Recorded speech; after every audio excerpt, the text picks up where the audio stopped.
안녕하세요. 정신건강의학과 전문의 정찬영 원장입니다.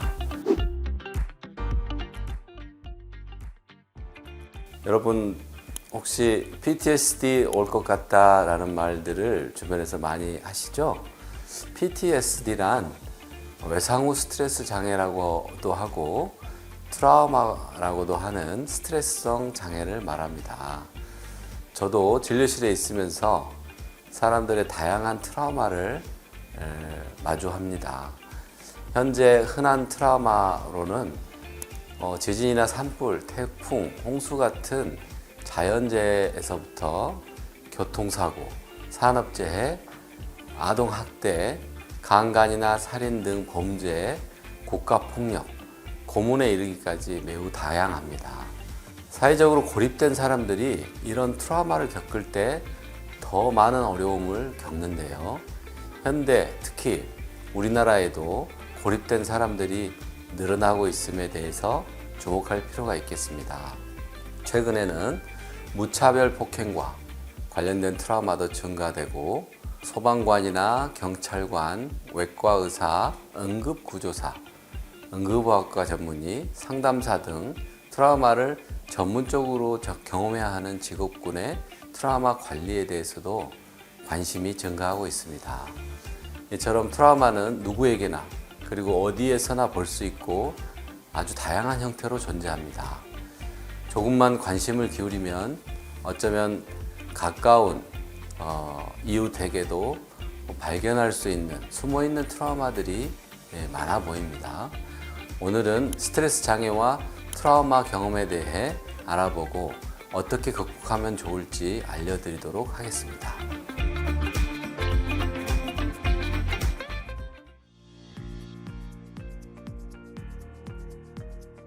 네, 세월호 트라우마와 5.18 국가폭력 트라우마, 그리고 학동 붕괴 사고 트라우마, 또 화순 노예 사건 등이 가장 기억에 남습니다. 세월호 때는 팽목항에 상담 부스에 자원봉사를 갔었는데요. 상담 부스에는 어떤 학부모님도 오지 않았습니다. 그래서 학부모님들이 계시는 천막에 가서 의사들이 입는 점퍼를 입고 이런저런 시중을 들었는데요. 한 반나절 가까이 들다 보니까 관계가 형성이 됐고 낯익게 되니까 학부모님들이 옆에 있는 다른 학부모가 자살 시도를 하려고 했다. 감정 조절이 안 된다. 이런 말씀을 서로들 해주셔가지고 상담을 시작할 수 있었습니다. 그런 경험을 통해서 재난이 벌어졌을 때 상담부터 하겠다 하는 것보다는 신체적인 안정이라든지 필요한 것들을 도와드리면서 관계를 형성하다 보면 결국 심리적인 지원도 할 수 있구나 하는 경험을 할 수 있었습니다. 또 지난 10년간 광주 트라우마 센터에서 국가폭력 트라우마 증언치유를 진행해 왔는데요. 그 중에서 주남마을 버스 총격 사건으로 탑승자 18명 중에서 유일한 생존자였던 홍금숙 선생님이 공수부대를 용서하는 마음을 키워가는 이야기에 대해서도 기억에 많이 남습니다.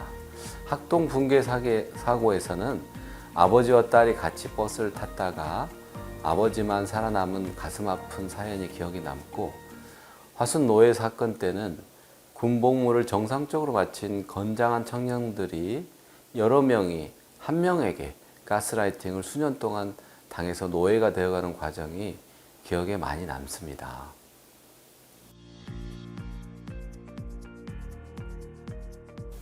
생명의 위협이 될 만한 충격적인 사건을 직접 경험했거나 간접적으로 경험하게 되었을 때 사건 당시의 충격 반응이 반복적으로 나타나면서 일상생활에 지장을 받게 되는 기간이 1개월 이상 지속되는 상태를 외상 후 스트레스 장애라고 합니다. 1980년에 미국 정신의학회에서 이 진단을 정식으로 질병 분류 목록에 포함했습니다. 베트남전 참전 용사들의 정신건강 문제를 평가하고 치료하면서 본격적으로 외상 후 스트레스 장애에 대한 개념이 시작되었는데요. 트라우마 후에 나타나는 트라우마 재경험, 회피, 과각성, 부정적 믿음 등의 일련의 트라우마 반응과 그로 인한 일상 사회생활의 장애를 말합니다. 제가 만났던 환자 중에서 지하철 공사장 옆 인도를 걷다가 갑자기 싱크홀이 생겼는데 거기에 빠진 경험을 하신 분이 계신데요. 싱크홀에 빠졌던 경험이 자꾸 떠오르고 그 싱크홀이 생겼던 주변의 길이 아니더라도 바닥에 균열이 보이거나 불안정해 보이는 인도를 걷지 못하는 그런 현상이 생겼습니다. 그리고 일상생활에서 집중력 저하, 무기력감 이런 것들을 느꼈고 그 공사를 했던 건설회사나 담당 구청을 대상으로 울분을 터뜨리는 그런 분이 계셨습니다. 길을 가다가 갑자기 생긴 싱크홀에 빠진 이 외상 사건이 PTSD의 1차적인 원인이 되겠습니다.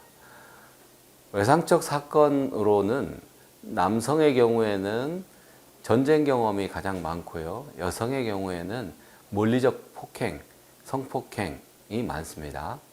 트라우마를 겪는다고 해서 모든 사람이 외상후 스트레스 장애를 겪는 것은 아니고 외상후 스트레스 장애를 겪는 이들 중에서 30% 정도는 치료를 받지 않고서도 자연적으로 호전된다고 합니다.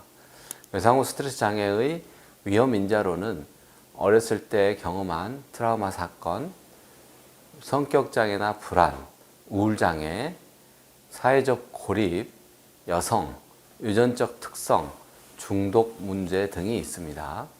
외상후 스트레스 장애를 유발할 수 있는 생물학적 요인으로는 신경 전달 물질인 도파민, 노에피네프린, 벤조다이아제핀 수용체, 시상하부 뇌하수체 부신축의 기능 이상이 연관이 있는 것으로 보고 있습니다.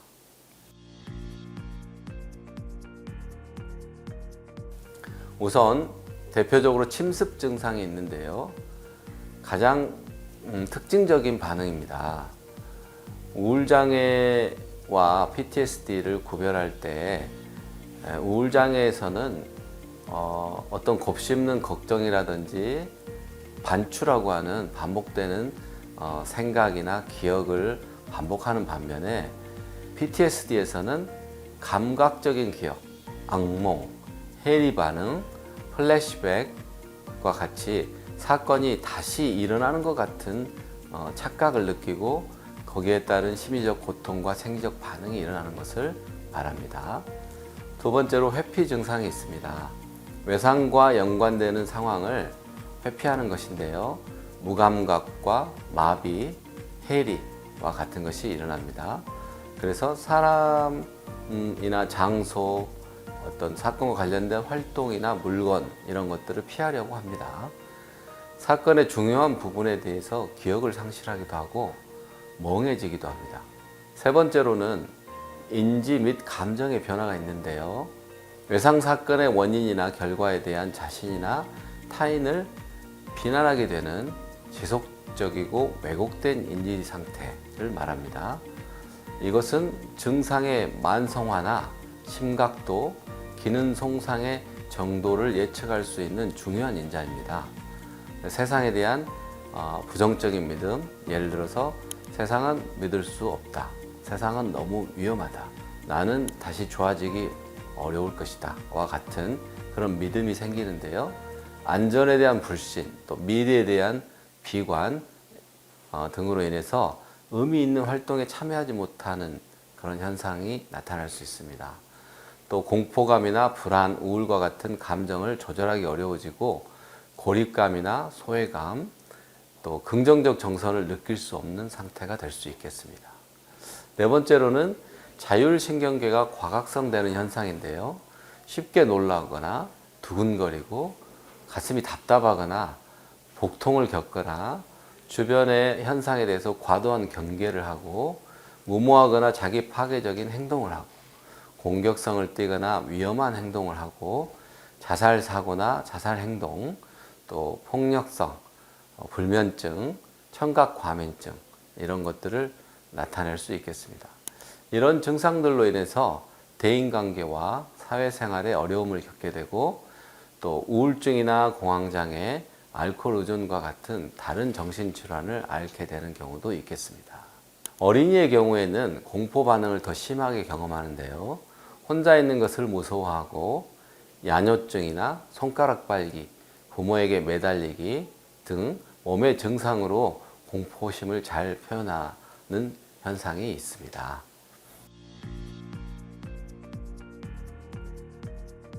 울분은 부당한 취급, 불공정한 일로 상식적인 신념이 깨지면서 생기는 억울한 감정을 말합니다. 부당하게 억울한 일을 당하고도 효과적으로 대처하기 힘들 때 생기는 부정적인 감정이 울분입니다. 이 감정으로 인해 일상 사회생활이 어렵다면 울분 장애라고 할 수 있겠습니다. 서울대학교 보건대학원 유명순 교수 연구팀이 발표한 2021년 한국사회 울분 조사를 보면 전국 19세 이상 성인 1,478명을 대상으로 설문조사한 결과 58.2%가 만성적인 울분을 나타내고 있었습니다. 울분 장애는 1990년대 독일 통일 과정에서 동독 주민들에게 나타난 정서적 반응을 정리한 개념인데요. 우리나라에서 중증 이상의 울분을 느끼고 있는 성인이 14.7%로 독일의 6.5배에 해당되었습니다. 울분 장애는 공정하게 살면 부당한 일을 당하지 않는다고 믿고 사는 사람에게 더 잘 온다고 합니다. 마이클 린든 교수는 울분은 온갖 부정적 감정의 총체라고 했습니다. 우리나라에서 울분 유발 원인을 조사해 보니 첫 번째로는 직장이나 학교에서 따돌림, 괴롭힘, 차별이 해당됐고요. 두 번째로 개인이나 기업의 지배적 지위를 이용한 갑질, 세 번째는 정부의 비리나 잘못을 은폐하는 것, 네 번째 언론의 침묵이나 왜곡 편파 보도, 다섯 번째 정치 정당의 부도덕과 부패 등 순이었습니다. 이것들은 대부분 규칙 위반, 권력 남용에 해당되었고 이런 부당한 처사로 오랜 시간 쌓아온 자신의 노력이나 자신이라는 존재가 무효화될 때 울분 장애가 잘 발생하였습니다. 사회가 복잡해지면서 어느 날 내 몸을 다치게 되거나 내 가족을 잃어버리게 만드는 위험한 일들이 일어나고 있습니다. 세월호, 이태원 사고와 같은 일이 일어났는데도 책임 규명이나 피해 보상이 일어나지 않는다면 외상후 울분 장애로 이어질 수 있겠습니다.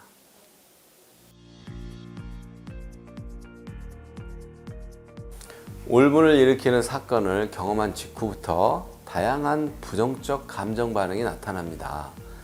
두려움, 분노, 비난, 우울, 복수심, 수치심, 무력감, 좌절감, 모멸감 등이 지속적으로 나타나고 이것을 방치할 경우에는 혐오 표현이나 자기 방해 행동, 무차별 폭력과 같은 응징 행위로 이어질 수 있습니다. 묻지마 범죄로 표현되는 무차별 폭력도 그 한 예일 수 있겠습니다.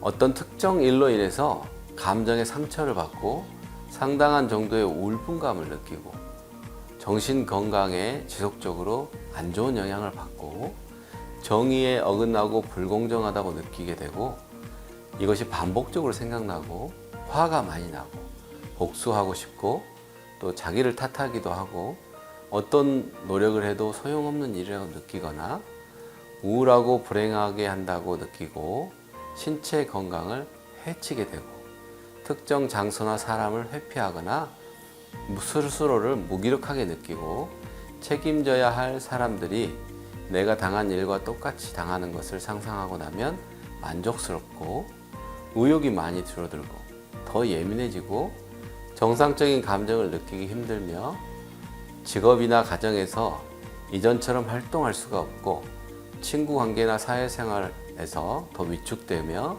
아픈 기억을 자주 떠올리게 하는 이상 19가지를 0점에서 4점으로 채점한 다음에 이것을 다시 19로 나누어서 1.6점 미만이면 이상이 없고 1.6점 이상이면 경도에서 중등도 울분장애, 2.5점 이상이면 심각한 울분장애로 간주합니다.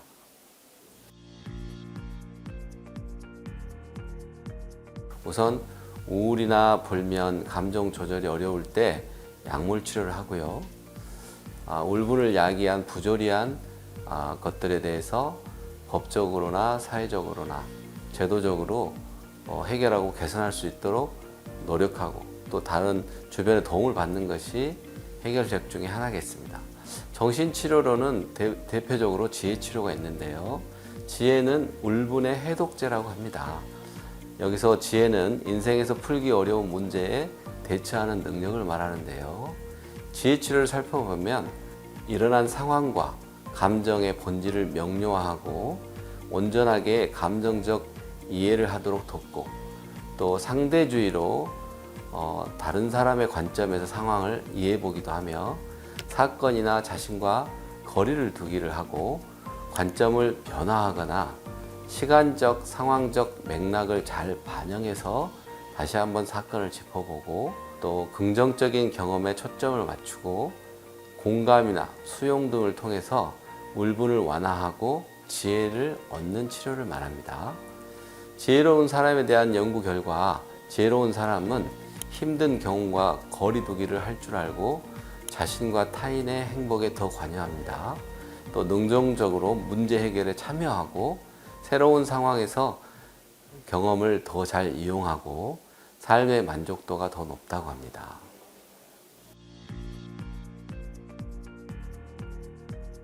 네, 도움이 되는 안정화 기법으로는 심호흡, 복식호흡, 착지법, 나비포옹법, 근육이완, 심리교육 등이 있습니다.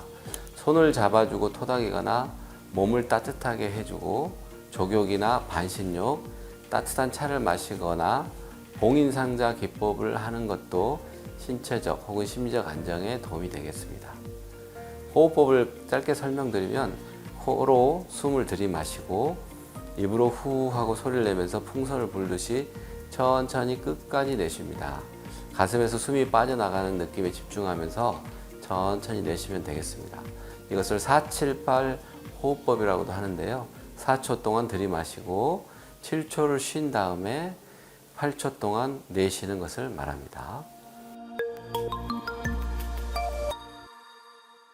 이번 시간엔 많은 사람들이 잘못 알고 있는 여러 가지 의료 사실에 대해 알아보고 사실인지 아닌지 저와 함께 팩트를 체크해 보도록 하겠습니다.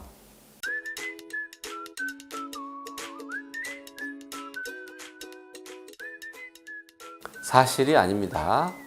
PTSD의 40% 정도는 치료받지 않아도 좋아지고 있습니다. 60% 정도는 좀 더 길게 지속되는데요. 60%의 절반은 증상이 경하지만 나머지 절반은 중등도 이상의 증상을 나타냅니다. 전체의 10% 정도는 점점 더 악화되는 경과를 밟기도 합니다. 앞서 설명한 안정화와 사회적 지지, 트라우마 초점 치료, 지혜 치료 등을 통해서 호전되거나 외상 후 성장으로 이어질 수 있겠습니다. 반면에 우울증이나 성격장애, 중독 등의 정신과 질환이 있거나 사회적 지지가 결핍돼 있고 과거 트라우마 경험이 해소되지 않았다면 예후가 더 좋지 않거나 치료가 길어질 수 있겠습니다.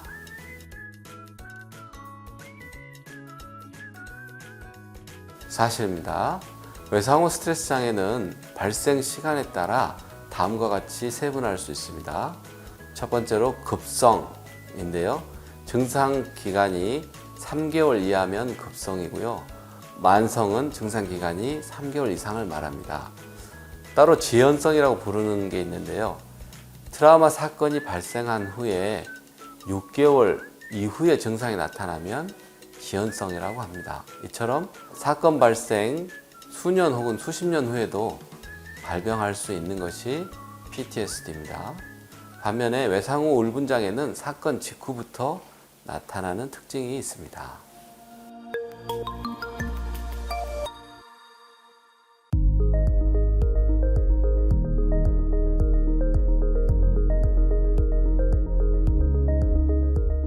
오늘의 건강 프렌즈 마지막 코너인데요.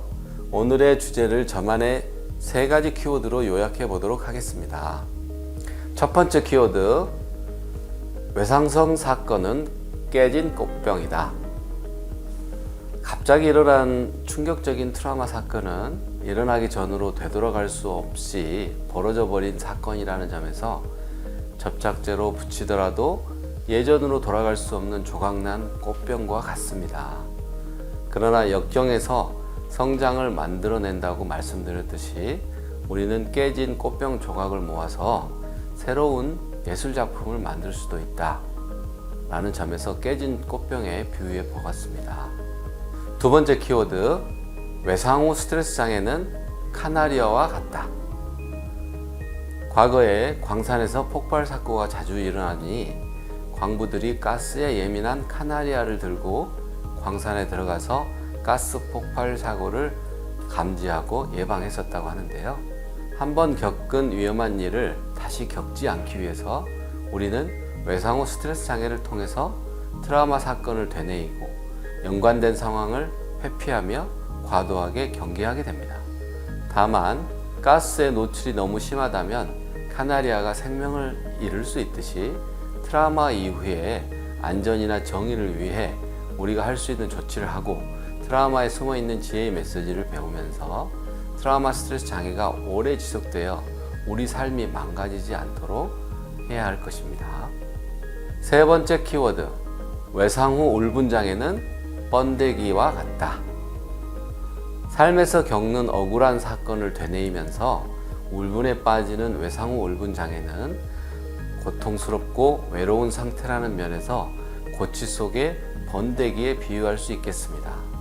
외상후 울분 장애의 원인에 관심을 갖고 반성적으로 통찰한다면 우리 사회의 차별이나 권력 남용, 부조리를 바로잡을 수 있고 삶의 지혜를 배울 수 있다는 면이 변태해서 아름다운 나비가 될 수 있는 번데기와 닮아 보입니다. 살아가다 보면 뜻하지 않게 우리는 불행한 사건들을 겪습니다. 세월호나 이태원 사건과 같은 트라우마를 겪기도 하고 예상치 못하게 가족의 죽음을 겪기도 합니다. 그럴 때 우리는 충격과 슬픔을 경험합니다. 때로는 나이가 어려도 다른 불행이 있어도 엎친 데 덮친 격으로 불행이 찾아오기도 합니다. 혼자서 해결할 수 있는 트라우마는 없다고 말합니다. 인간이 사회적 존재라고 하는 이유도 고통 앞에서 선하고 따뜻한 가족, 따뜻한 이웃이 되려고 하는 우리의 사회적 본성 때문일 것입니다. 트라우마와 비극을 만나기 전에 우리는 세상에 대한 믿음의 힘을 육감적 수준에서 깨닫는 것이 불가능하다고 합니다. 어쩌면 트라우마도 없고 고통도 없고 비극도 없고 울분도 없다면 지혜도 인권도 민주주의도 없었을지 모르겠습니다. 오늘 트라우마와 울분에 대해 말씀드렸는데 우리가 겪는 트라우마와 울분 앞에서 지금까지 인류가 그랬듯이 우리 모두 선한 이웃이 되어서 고통을 이웃과 마주하고 나누면서 트라우마와 울분이 가르치고 있는 많은 가치를 배우고 문제를 해결해 나가도록 함께 노력하면 좋겠습니다. 지금까지 정신건강의학과 전문의 정찬영 원장이었습니다.